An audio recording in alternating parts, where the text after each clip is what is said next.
Welcome to another Unleashed Legend Spotlight video. In this one, we're going to be taking a look at Diana, Scorn of the Moon. With Diana, we're going to be going for a spell-heavy deck because we want to be able to utilize the legend ability as best as we can. For the legend ability, we're going to be able to tap to add 1 energy, and we can only spend this energy during showdowns. This is why we're going to be playing a lot of actions and reaction spells so that we can utilize that extra energy during showdowns. For Battlefield, since we are going to be going spell heavy, we're going to be using the Ravenbloom Conservatory. When you defend here, reveal the top card of your main deck. If it's a spell, you get to put it in your hand.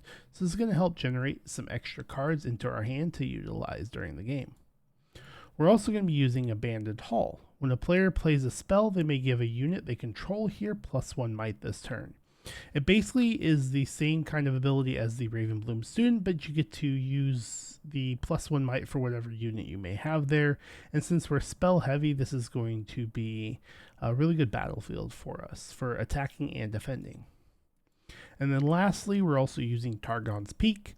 Again, since we're spell heavy, we want to be able to have extra runes up at the end of the turn for interaction with our opponent during their turn. So when we conquer here, we get to ready 2 runes at the end of the turn just to give us a little more energy to spend on our opponent's turn. The chosen champion for this build is the blue Diana, Diana Lunari. When a showdown begins with this unit at a battlefield, you may pay 1 energy. If you do, you predict, which is a new keyword in Unleashed, which means you get to look at the top card of your main deck. You can either leave it on top or recycle it. And then you reveal the top card of your main deck. If it's a spell, you get to draw it, otherwise it stays there. This is going to help put extra cards in our hand to utilize as long as they're spells, and it's one of the reasons we're going to be spell heavy with this deck. We're also going to be doing some 2-drops in this deck. Plundering Poro is the first one. There are a decent amount of power costs in this deck, so Plundering Poro just helps offset that by giving us gold when it conquers. And then since we're spell heavy, it makes sense to be playing the Ravenbloom Student. This gets +1 might every time we've played a spell. Really good on the offense and really good for defensive ability as well. Again, since we're spell heavy, Fizz makes a lot of sense here. We're playing 2 copies of this unit just to be able to reuse some of the spells that we're playing, such as Stack Deck, maybe Stupefy if we need to be offensive, stuff like that. We can also utilize the new Star-Crossed with Fizz to play Fizz, play Star-Crossed, bounce the Fizz back to our hand, and then we have him to use to play something else, but we've also bounced an opposing unit with the Star-Crossed, so there's a lot of good interaction there.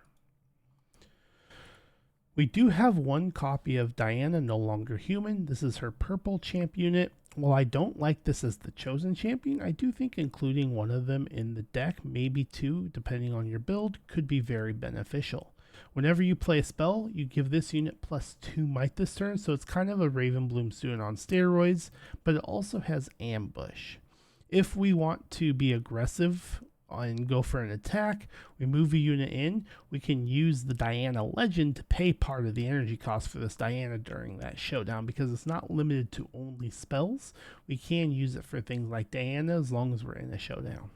And then we're playing 3 copies of Away. I really like this unit. It's very good for filtering through your deck, but also can get you a lot of extra might on the attack when you need it. When this unit moves, you draw 1, then discard 1. Then, depending on what card you discard, you get 1 of 3 different abilities. If it's a spell, you draw a card. Since we're spell heavy, we're going to get probably extra cards in our hand. Gear, you ready up to 2 runes. This isn't as relevant anymore with the banning of Scrap Heap. This deck was previously using that, and it was really great in this deck, and it's one of the reasons I'm actually very happy that card was banned. It's really good with this unit in this deck. And then if it's a unit you discard, you give this unit +3 might, so you get to attack for 8 might, which is really good for 5 energy. Getting into the spells of the deck, we're playing 3 stack deck. I think this is pretty self-explanatory for purple decks. It's just really good card filtering and being able to get cards that you need for the specific situation into your hand. 3 Stupefy, really good reaction, give a unit -1 might, and a cantrip along with that. With the Abandoned Hall and Ravenbloom Student and Purple Diana, you're also going up in might while they're going down in might, so it makes this a lot more effective with those units out. 2 copies of the new counterspell Abandon. I like this a little bit more than Hard Bargain. One of the things about Hard Bargain is it's not too difficult for your opponent to play around it depending on what spells they're playing. They can usually leave 2 to 4 energy up, and we're hardly ever going to have enough energy that we want to spend on a fully repeated Hard Bargain, because we're going to want to have multiple spells for interaction available to us. Abandon, however, is much easier to counter some of these bigger spells, such as Unchecked Power, Singularity, Time Warp, and it also, on things like Falling Star, makes your opponent have to invest more power. If you counter a Falling Star with the Abandon, sure, they might be able to play it again in the same turn, but now they're going down a total of 4 runes in order to do that, and that's really painful for an opponent to do. Playing 1 copy of Frigid Touch just for a little bit of extra might reduction. This can be 2 energy for -2 might or 4 energy for -4 might. I like this a little bit more than Eclipse because it's a little more, it has a few more options because it can just be 2 for 2 or 4 for 4. Eclipse is always -4 might for 3. This gives you a little more freedom when you only have to spend 2. 2 copies of Ride the Wind. This works really well with Way in order to generate more card advantage or more might if needed. 1 copy of Rebuke. I really like this spell in purple decks. I think 1 copy is a good place to be for this deck. We're not needing too many copies of it because we have a lot of might reduction and a lot of other bounce spells that we can play in this deck and some other removals. So I do think 1 copy is good to have because it can't be defied, but I don't think we want more than 1 copy main board right now. 2 copies of Wages of Pain. This is a great 3 energy for 3 damage to a unit at battlefield and gets us a gold gear token to help pay some of our power costs. This is a really good piece of removal for us to have and something we can utilize the Diana energy for as well. We're also playing 3 copies of the new spell in Unleashed called Crescent Strike. At action speed, we get to deal 4 damage to a unit at a battlefield, and then 1 damage to each other enemy unit there. It allows us to really make efficient use of our might reduction because we can kill, say, a 4 might and a 3 might unit at a battlefield by playing this and then doing something like a Frigid Touch on the 3 might that took a damage and now it's dead because it's 1 might, 1 damage. So this is really good freedom and really good removal with the might reduction spells that we're playing. We're playing 3 copies of Diana's signature spell, Moonfall. This is a really powerful spell, and I think this is something we would use very aggressively. This one, we're really going to be attacking a battlefield, and even in the same combat, we can pull that unit in, give it -might. We can pull, if we're attacking, say, a battlefield like 2 units, we can pull something else in, give them all -2, and then play something like Crescent Strike to just wipe them all out. You can use this very aggressively, and it's a very powerful spell. We're playing 2 copies of Star-Crossed. I do really like this card, but I didn't want a full 3 copies of it. There is some tempo loss you have with playing this card because you do have to bounce one of your own units, so you really have to make sure you're using this at the right time. You can use this to help save one of your units while removing one of your opponent's units from the battlefield, so you really just pick the right times to use this and make sure that you're not losing too much tempo with it. 2 copies of Consult the Past. This is going to help us with a little more draw. We do have a good amount of draw in the deck, but this is reaction speed draw too that we can use Diana's legend ability for during showdowns, or we can hide at a battlefield for some draw. And then finally, 2 Boots of Swiftness. This can help us get from one battlefield to another.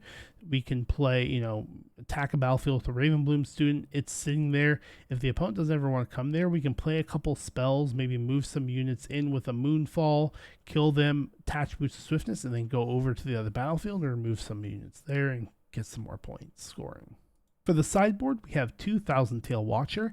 I didn't feel like this card was needed in the main board, and I'm still not even sure it's needed in the sideboard. It's a good accelerate unit, which is one thing we don't have in the deck, but we already have so much might reduction that I never really felt like this Thousand Tail Watcher was actually necessary in the deck.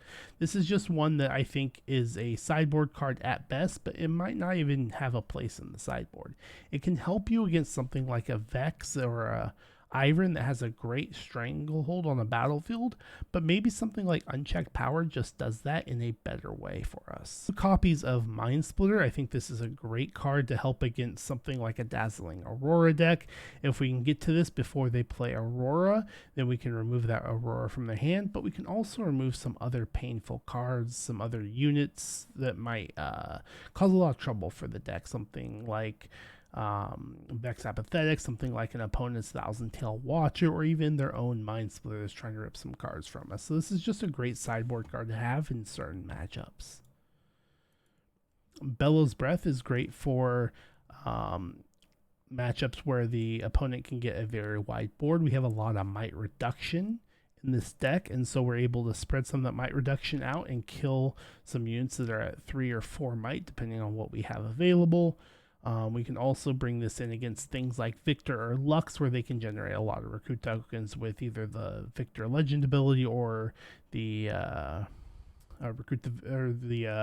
Vanguard Armory item, where they're going to be able to play 3 1 might recruit tokens every turn.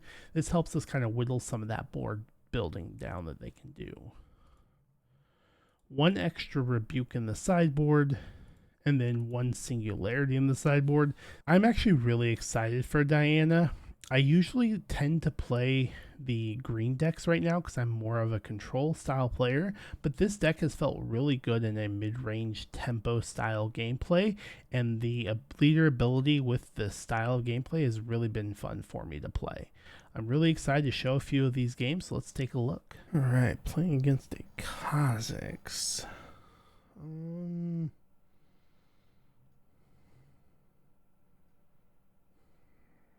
Let's go with the Abandoned Hole. I still think it's probably the best one. I do have some concerns because Kha'zix does have some good combat trick spells to be playing, so.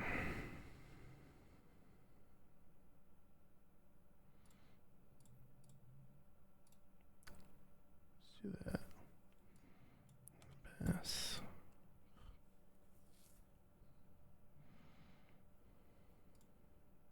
Alright, so I have a little concern if they do open with that Fae folk. We will pull us off this pretty easy, and then they are using the orange Rengar, so that's not too scary. There's the yellow one with that, so maybe they're not playing that at all. So let's go here, take our point. I think we just go ahead and play the Diana.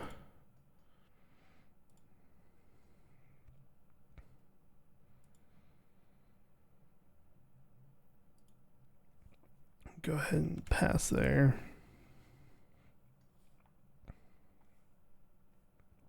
Hold to 2, maybe conquer to 3, just depends. They can't play this at reactions because the orange one just has hunt when I attack, deal.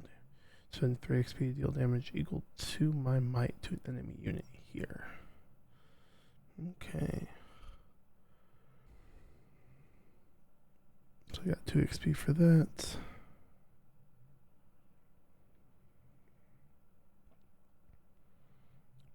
Three for Bone Shiver.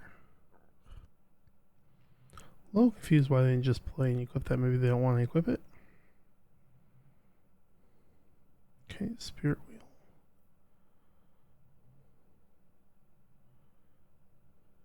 Sure.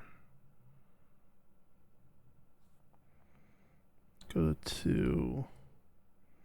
We'll come here, use the ability. Cycle. And look. Reveal. To hand. Pass focus. Conquer and score. We have so much interaction up, I kind of just think we set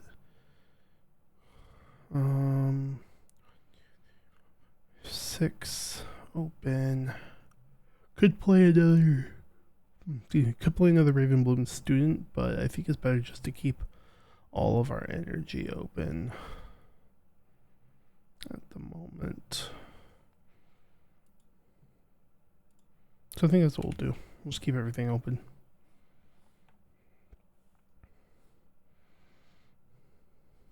So we can just straight crescent slash this if he equips.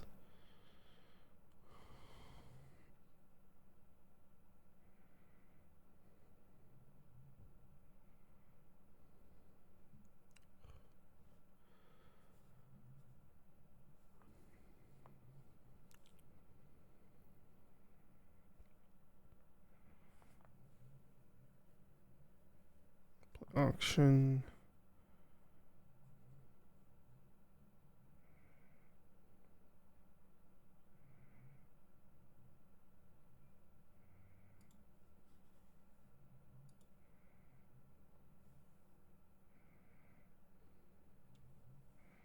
Okay, that's fine.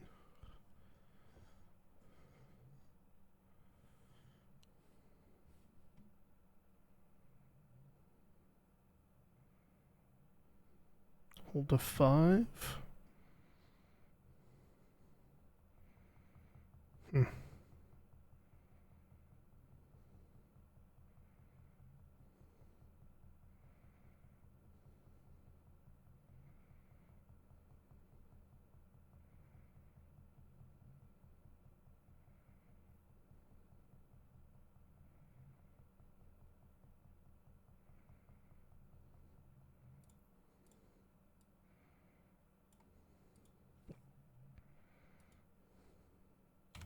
I think we just play a student there and pass. We have 7 open energy. We just have a bunch of interactions sitting there. It might be greedy, but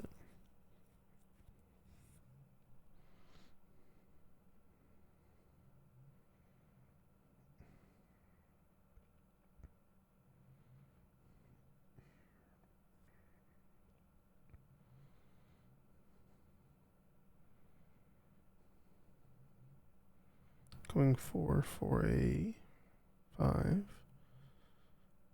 An orange. 2 orange. To accelerate Nyla.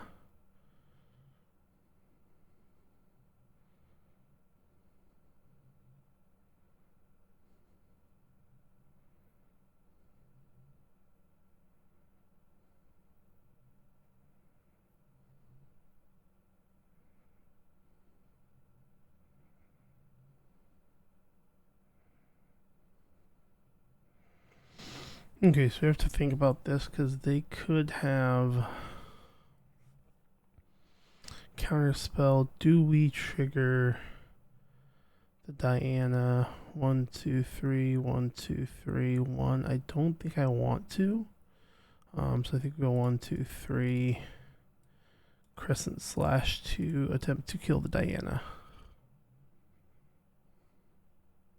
Or kill the Nyla, not the Diana. Excuse me. Attempt to kill the Nyla with the crescent slash. So that kills it. 1 damage marked on that.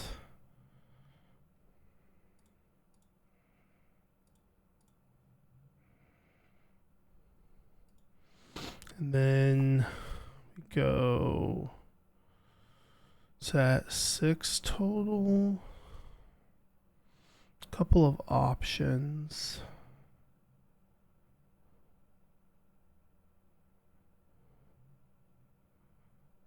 Go stupefy.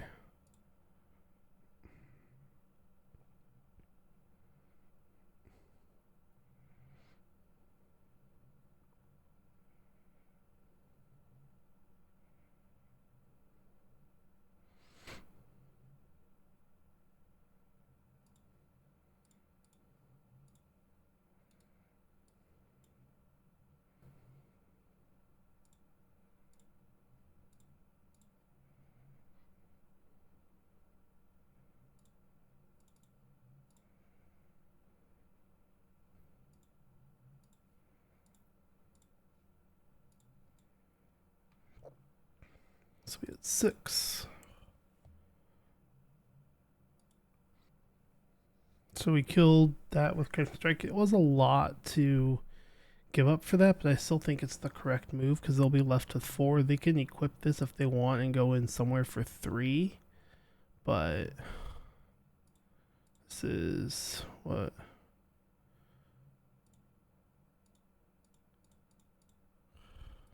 Okay. Play this. I can't move to base. That's fine.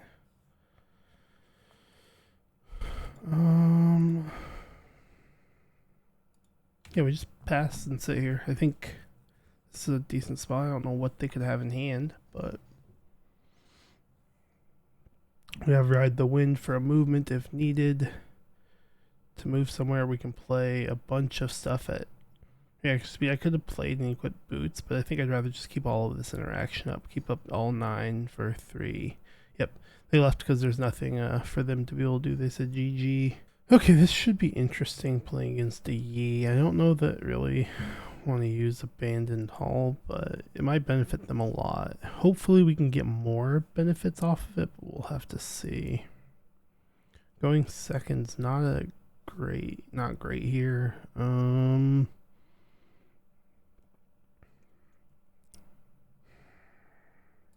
think we'll go this way for now. I like Wei a lot, but don't know if we're going to get to drop her. They're going to be able to get some early experience with the Reckoners. Might just have to open Diana, which I don't like, but they'll get... Ooh, that's beneficial for us that they have no turn 1 play.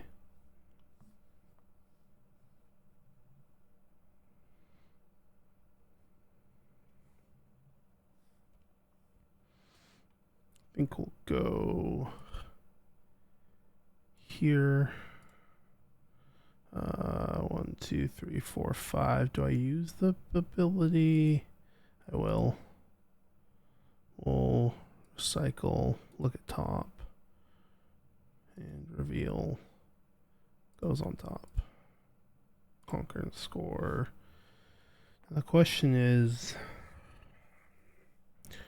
Crimson Strike plays into any buffs they might have, or counter spells. 1, 2, 3. Stack deck, stupefy this. Trying to think if we play. I think we just go ahead and develop the way.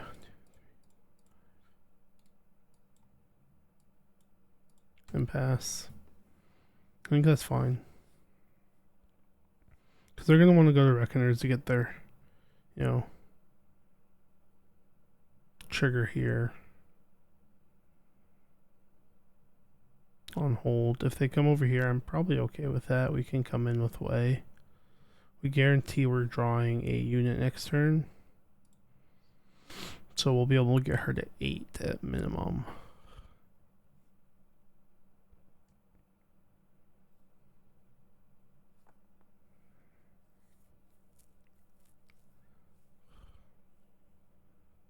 Hunt 3, 5. Okay.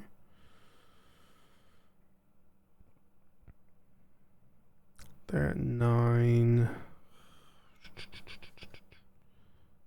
We can move, discard, draw 1, discard, go to 8, frigate that. They'll be at 7. That seems not bad. Draw. What do we discard? Kind of want to discard the Fizz here. Can I keep the Diana for an ambush tactic at some point? I think the Fizz has more utility though than the Diana. Yeah, we'll do the Fizz. I think we'll do the Fizz. Add counters.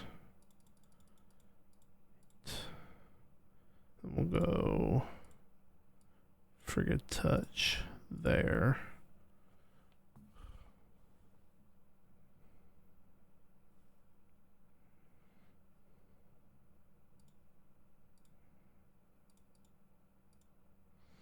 At 3 right now.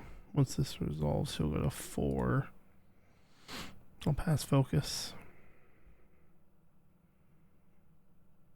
+1, so it's at 4. I think we do the simple play and just stupefy.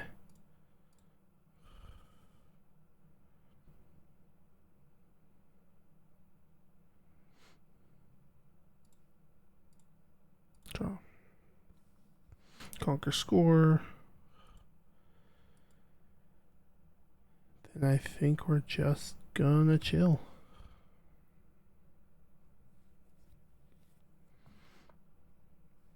We have star-crossed for a little tempo if needed.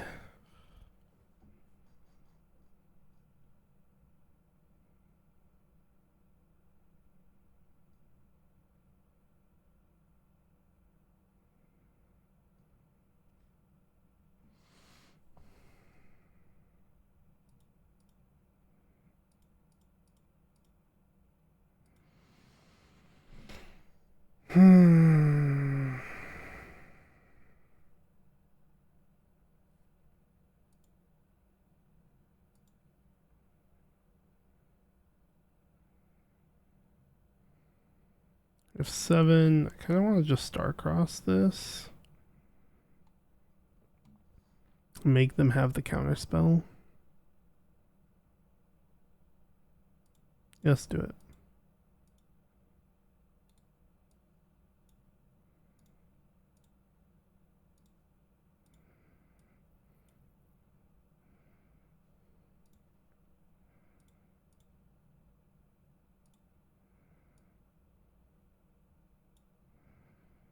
Play that. We'll go ahead and move the way back, draw.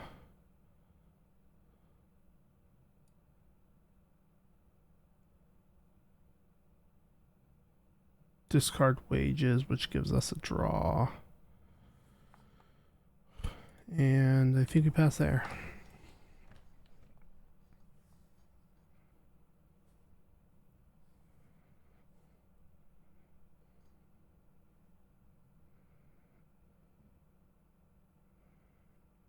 Three left will come here.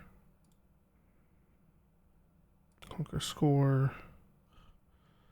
Move here, draw one. Discard. Honestly, I think we just discard that to draw. Pass.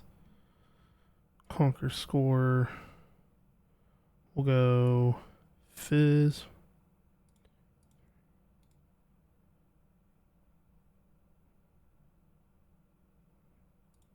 To play that.